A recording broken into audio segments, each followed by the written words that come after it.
Okay, so what we're looking at here is a situation that has spiraled way out of control. It started as what should have been a standard lease renewal, but it's now become a full-blown legal assault against us by a single tenant. And we need to be very clear, this isn't just about one apartment anymore. This is a deep dive into a meticulously documented strategic attack, and we have to understand exactly how one small paperwork error has been leveraged into a massive corporate challenge. We underestimated this guy, and now we need to break down his playbook. And it all starts with this number. This is his opening shot, almost $27,000. But you have to understand, he's not just defending against an eviction. No. He's on the offensive. He has completely flipped the script and is coming at us with this colossal overcharge claim. This is the first move in a very, very dangerous game he's playing, and frankly, it's built on a foundation of our own embarrassing oversights. So, where did we become so vulnerable? The entire foundation of his argument, the very thing this whole case hinges on, is a simple clerical error. It's all about a signature that's missing. Let's dig into this, because this is where our problem began. Right here. This is ground zero. The process was simple. We sent the renewal, the tenant, this Alan character, he signed it and sent it back. But then, nothing. Someone on our side dropped the ball, and it was never countersigned. Legally, that's a massive problem. Without our signature, there is no new, fully executed contract. It's a rookie mistake, and it's the exact crack in our armor that he is now using to try and tear the whole thing down. And this slide, right here, shows the financial damage from that one simple mistake. His argument is painfully clear. The only legally binding rent is the one on the last contract we both signed, just over $7,000. But we started billing him the higher rate from the new, unsigned offer. So from his perspective, every month that went by, we weren't just collecting rent. We were literally building his overcharge case for him. It's a brilliant and, frankly, terrifyingly effective strategy. And it gets worse. This wasn't a one-off mistake. He actually read our lease, Article 25. It spells out exactly how we're supposed to deliver renewal offers, and we haven't been following our own rules. He's claiming that every offer sent by standard email is legally invalid. This is the real danger. He's escalating this beyond his own apartment and trying to expose a systemic failure that could put hundreds of our leases into question. He's planting the seeds for a class action lawsuit. But he didn't stop with the paperwork. Oh no! The fight has now moved from the contract to the physical condition of the apartment. He started documenting everything, turning this from a financial dispute into a much more serious claim about safety, negligence, and liability. And look at the precision here. This isn't some vague, my AC is broken complaint.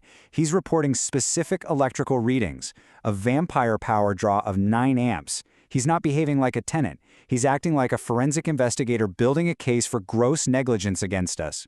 And here's the payoff from his investigation. 110 degrees.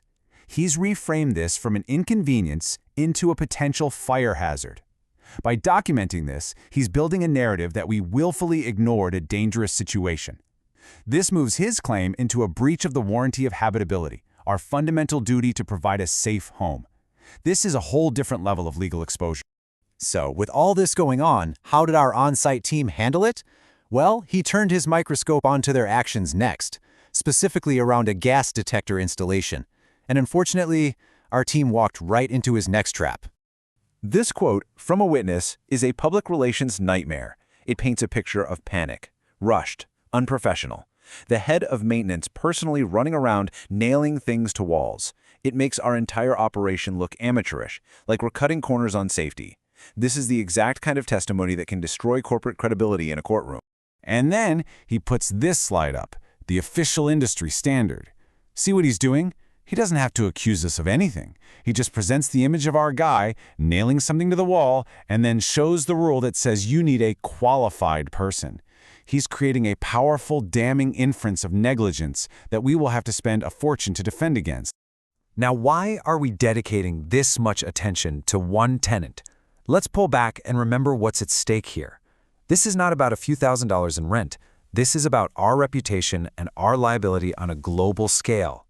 We are not a small-time operation. We manage over $500 billion in capital. We're a global titan. We deployed nearly $7 billion in capital in the last year alone. Our scale is immense. And we generate billions in earnings.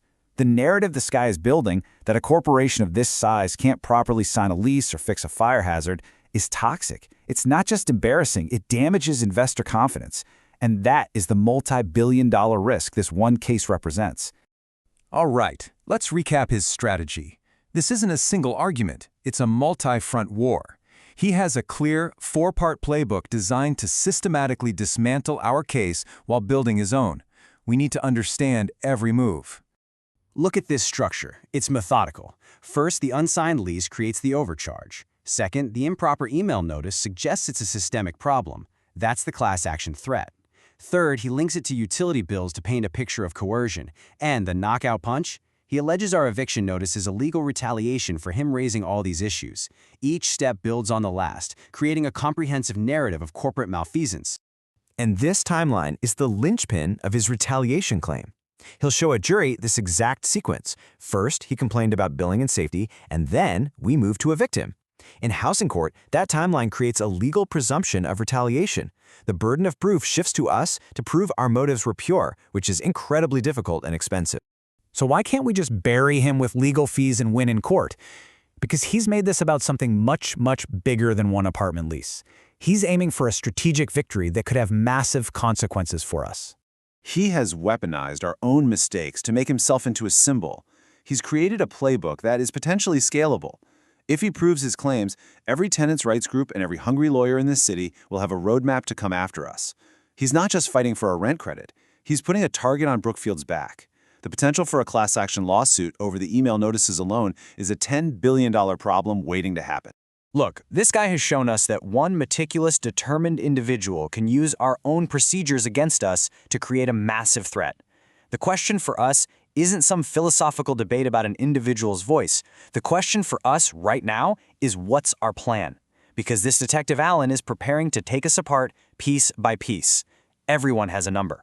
We need to figure out what it's going to cost to buy his silence, to acquire his intellectual property, everything he knows, and make this entire problem disappear. Because fighting this publicly is a battle we can't afford to win.